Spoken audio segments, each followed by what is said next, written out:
খারাপ গেলে মনে এমনটাই হয় যেন তার বাস্তব প্রমাণ দিলেন জস বাটলার। বিশেষ করে জস বাটলার দিকে যদি তাকান তাহলে সর্বশেষ তার ৯টা ম্যাচের মধ্যে মাত্র জয়লাভ করতে পারছে একটি ম্যাচ, যা অত্যন্ত দুঃখের বিষয়। চ্যাম্পিয়ন্স ট্রফির মধ্যে বড় একটা মঞ্চের মধ্যে আবার ছিটকে গেল ইংল্যান্ড।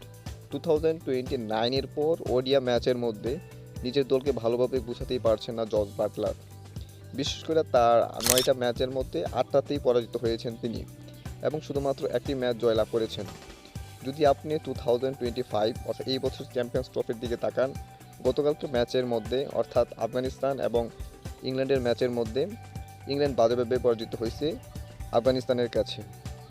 আফগানিস্তান নয়, শুধু বাংলাদেশের কাছে 2015-এর মধ্যে পরাজিত হয়েছিল এই ইংল্যান্ড আইরিশরা। বলতে গেলে তারা আবার ছোট ছোট টিমের সাথে ছিটকে যায় বারবার, যার প্রতিফলন বারবার দেখা যাচ্ছে।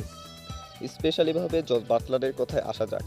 তিনি হচ্ছেন ভালো নেতৃত্ব দিচ্ছিলেন, ভালো ব্যাটিং করছিলেন এবং চ্যাম্পিয়ন্স ট্রফির প্রথম ম্যাচে অস্ট্রেলিয়ার এগেনস্টে দুর্দান্ত রান করেছিলেন তার টিম এবং সেখানে তারা 350-51 রানের মতো টার্গেট দেয় প্রতিপক্ষ অস্ট্রেলিয়াকে।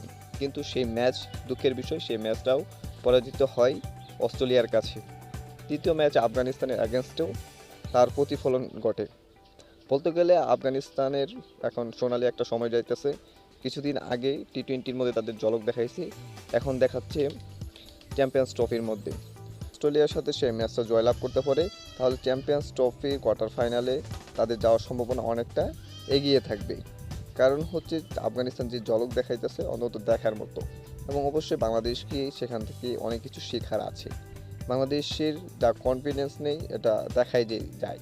এবং বাংলাদেশ প্রথম যখন চ্যাম্পিয়ন্স ট্রফি অথবা যে কোনো আইসিসির কোনো ম্যাচ খেলতে যায় তখন তাদের কনফিডেন্সে থাকে কয়েকটা ম্যাচ জয়লাভ করা, যা তাদের কথাবার্তার দ্বারা বোঝা যায়।